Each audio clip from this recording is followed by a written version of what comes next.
for joining me, Sam Sutton, today at Diverse Relations.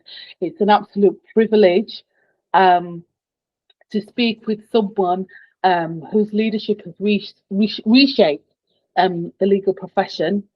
And you're an inspiration to so many, not just the BAME community, outside the BAME community, but especially with Black women as well, who want to navigate this legal space.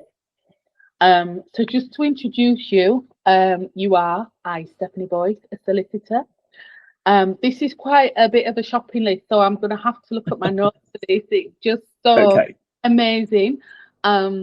You were Deputy Vice President of the Law Society of England and Wales in 2019, making history as the first Black person to hold this position. And then in 2021, you became the President of the Law Society of England and Wales, becoming the first Black person to hold this position again.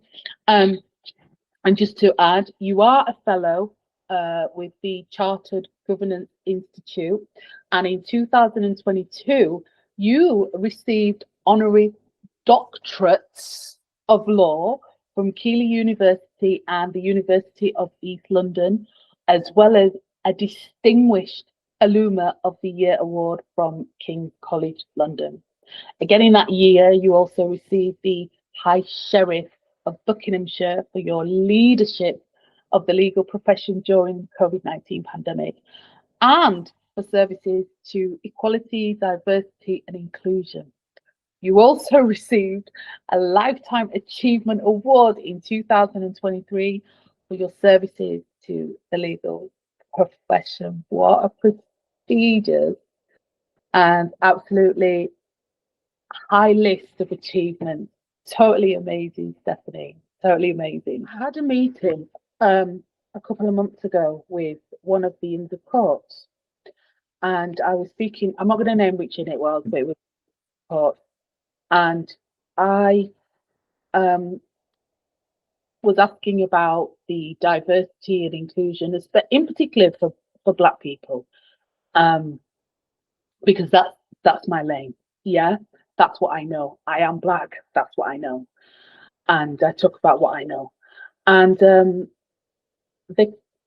I think there was a feeling that I may have been attacking them, which I wasn't. I was just trying to find out information, what policies they had in place and how they were doing things, and if we could collaborate. But I was faced with a response stating that what we think microaggressions are, because they didn't mean those things, they were just harmless comments. And then I was told that they had a 35% intake of people of colour, and that was enough. Which I felt was very capped then. If you're saying that you've got 35% people in your institution and that's enough. Me personally, as a person of colour, I don't think that's enough. I think we need to keep going and keep going. Would there be an issue if there was 100% or 90%? Is there an issue if people of colour were 90% or 100%? I mean, that's the life that we have been in all the time. We are the minority. So why would it be a problem if the pendulum swung to the other side, so to speak? I mean, just what are your thoughts on that? It's against a backdrop of, and to give an example, a well-known television channel, which I'm not going to name because I'm not going to give it free publicity, aired a piece last week, I believe it was. I didn't catch it myself, but a colleague mentioned it to me because they wanted to know, is it correct that only Black students are being given preferential treatment on certain scholarships and whatever? So I had to explain the backdrop to them in the legal profession, the backdrop to them, and why certain initiatives exist. And I think the difficulty is, as I say, we have the media, and we see this not just with colour, we see this with religion, we see this with some of the global issues that are going on. The press choose to focus on some of the more salacious things, and not to downplay the seriousness of what's going on globally.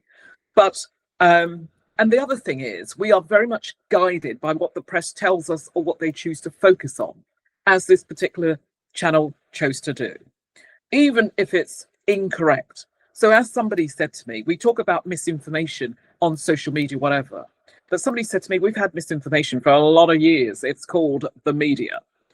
But going back to that point about microaggression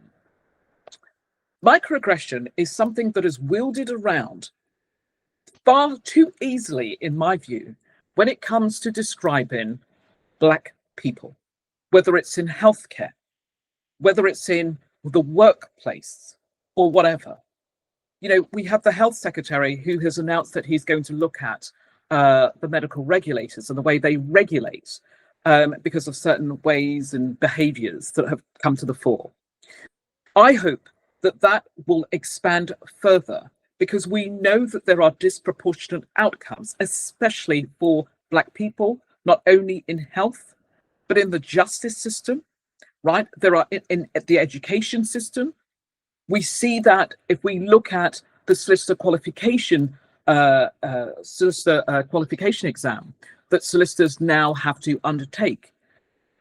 Black people are disproportionately represented when it comes to the lower end of the pass marks.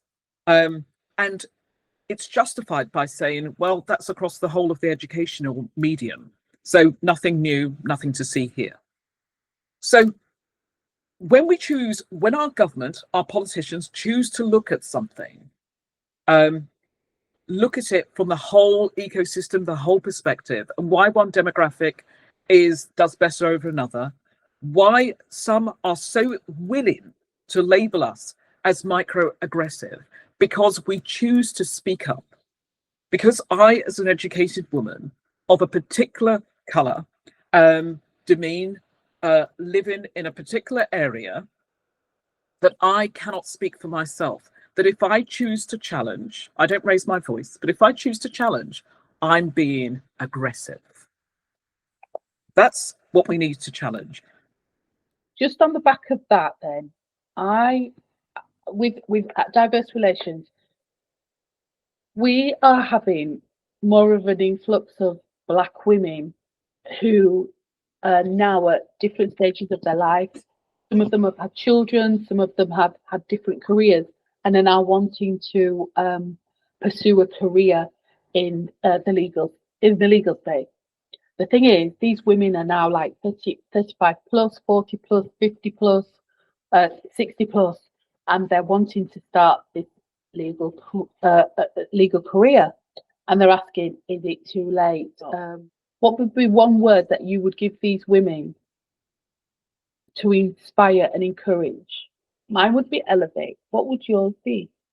Push, which is an acronym for persevere until something happens. Every door is open if you push. And I know that because after 4 attempts of pushing at that door, it opened. And I had people who said to me, you know, I would have given up after the first attempt at trying to become deputy vice president and then elevated to president, as you do 3 years or 2 years later. And I said, don't know what you're talking about. What do you mean you'd give up? It was never within that is not within my DNA to give up.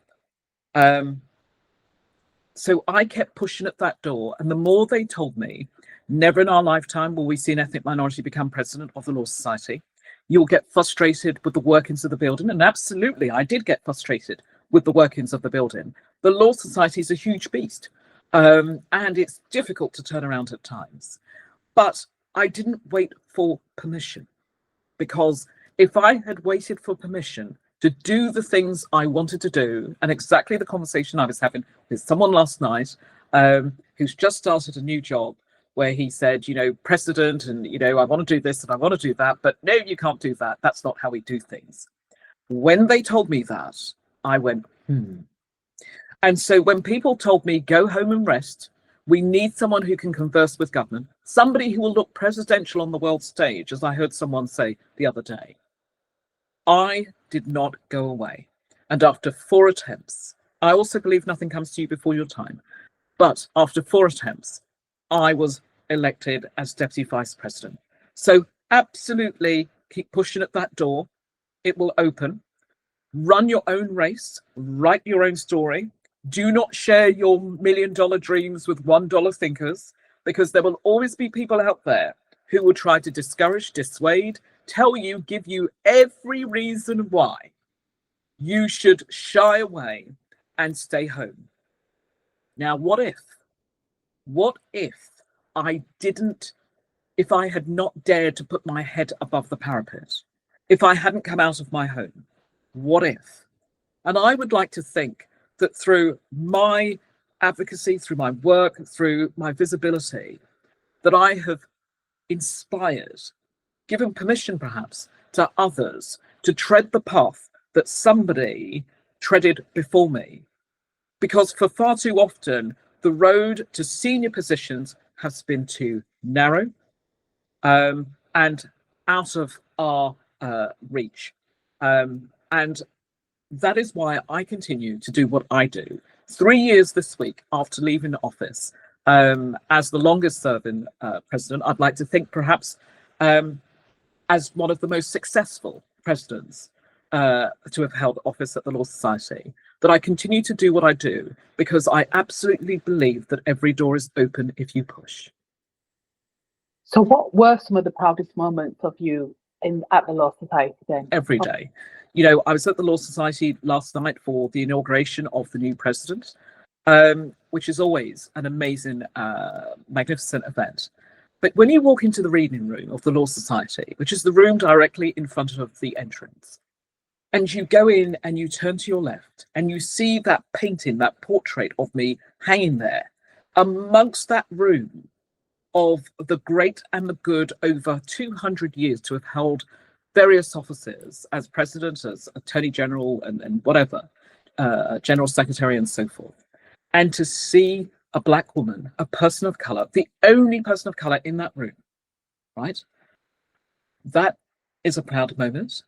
But the fact that my colleagues believed in me enough to elect me, but the fact that during my time in office, I was supported, I was encouraged, I was inspired to do different things, to share my platform, the amazing platform this has given me, and to use my voice in a way to open doors for others and to lift as I climb.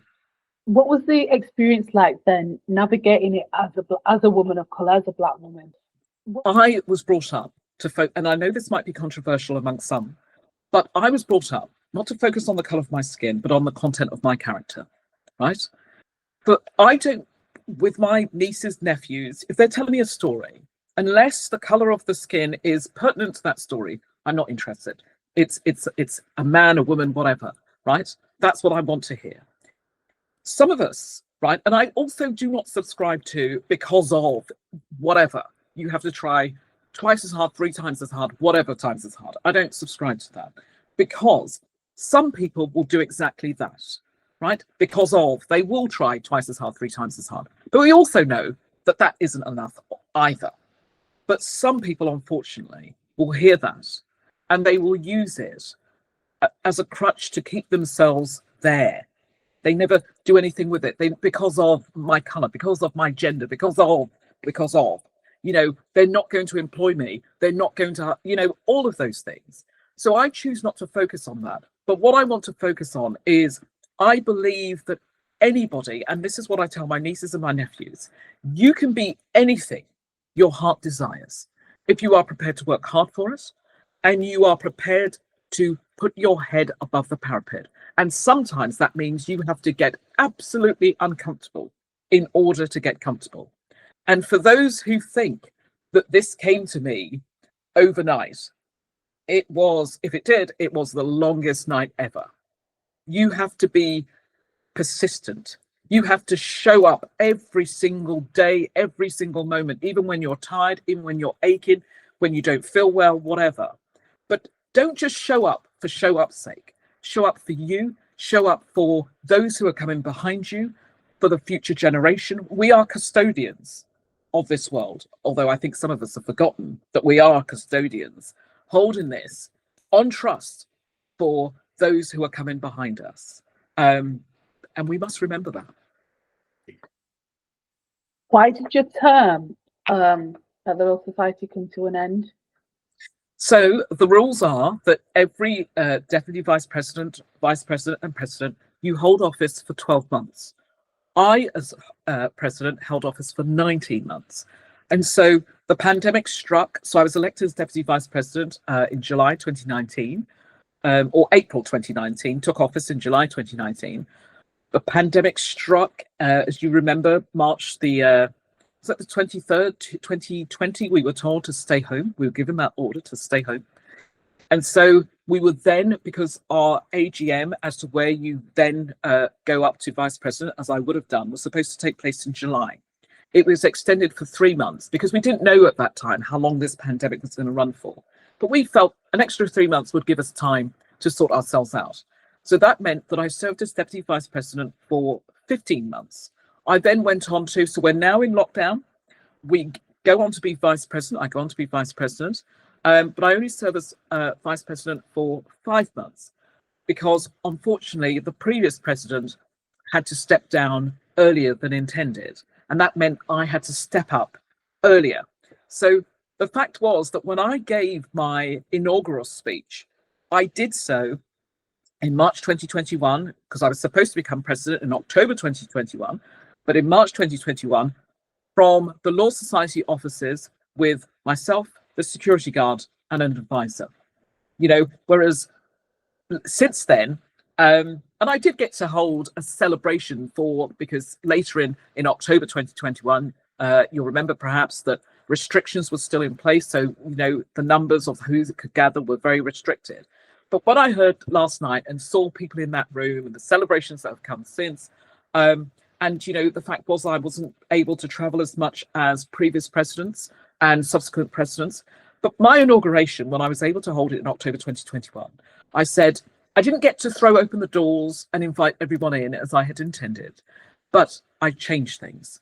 I had, rather than the grueling interview that the legal editor of the BBC would conduct with the president, I said I didn't want that. I didn't want a huge dinner table with the great and the good of the legal profession around the table. I invited, as I said, numbers were limited, but I had West Indian food there, wafting out of the building, steel pan, blasting out, playing Bob Marley, right?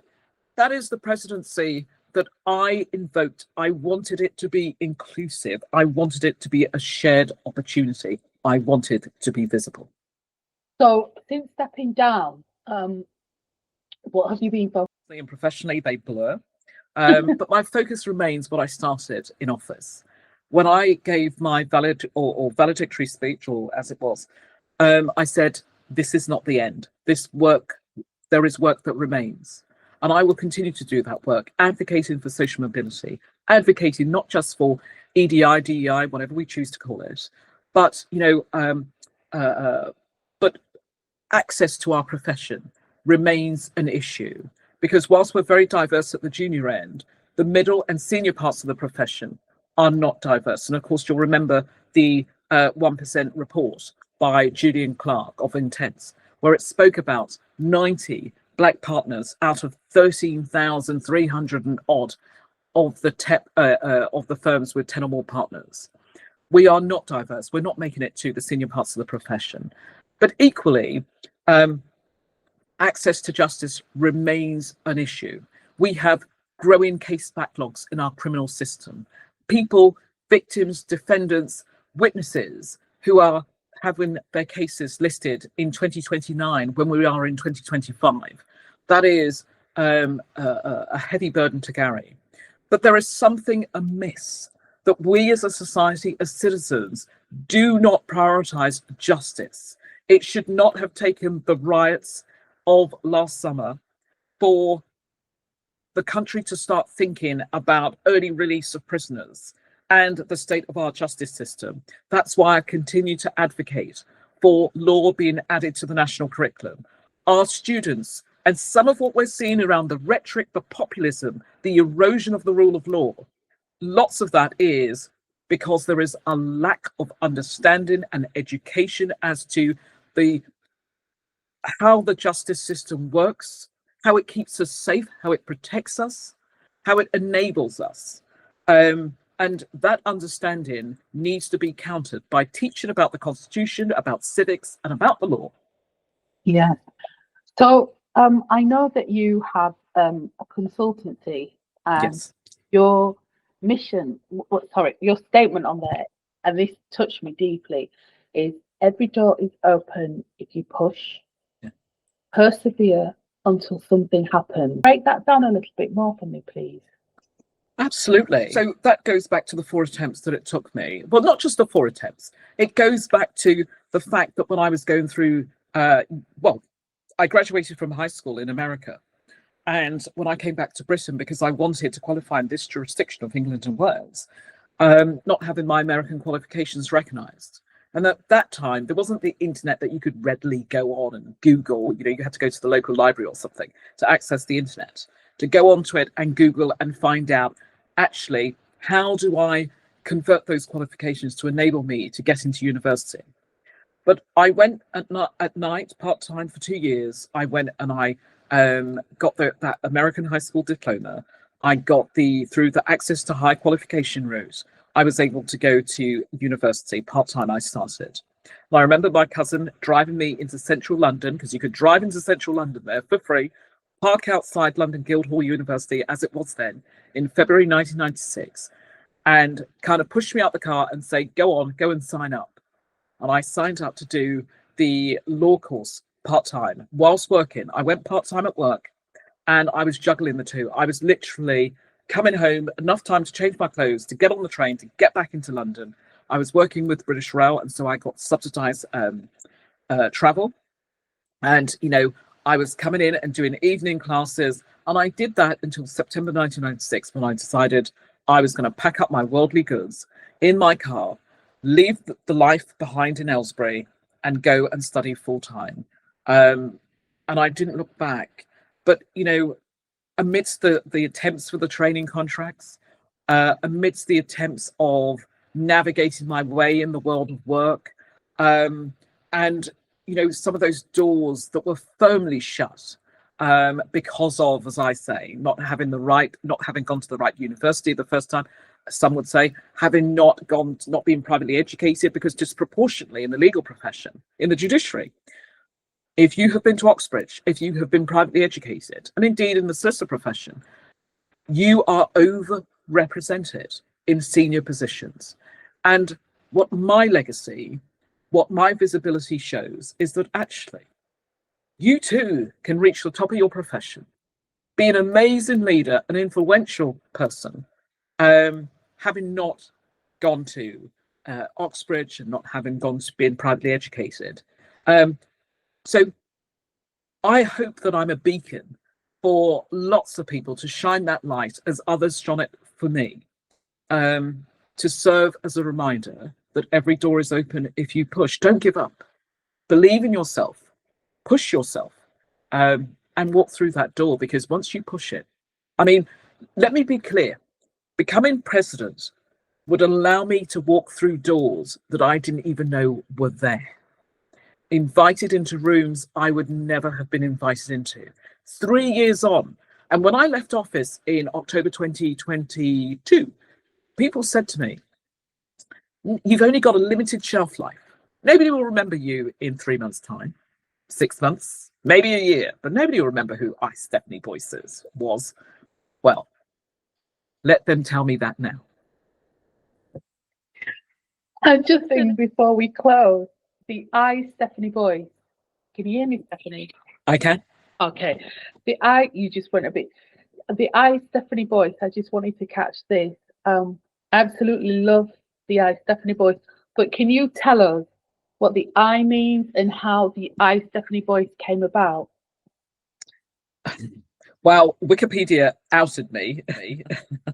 But so Stephanie is my middle name. So my full name is Ingrid Stephanie Boyce. But I had always gone by Stephanie, and my family call me Stephanie. Nobody calls me, well, my nephew calls me Ingrid when he wants something. It's come as a term of endearment now. But I chose to abbreviate it to I, Stephanie Boyce, because I had long before I became an office holder. And it's, if nothing else, it sparks a really good conversation as to what the I stands for. But, you know, there is a parable that talks about I am, you know, a passage in the Bible that talks about I am, and that anything that follows I am must come to you.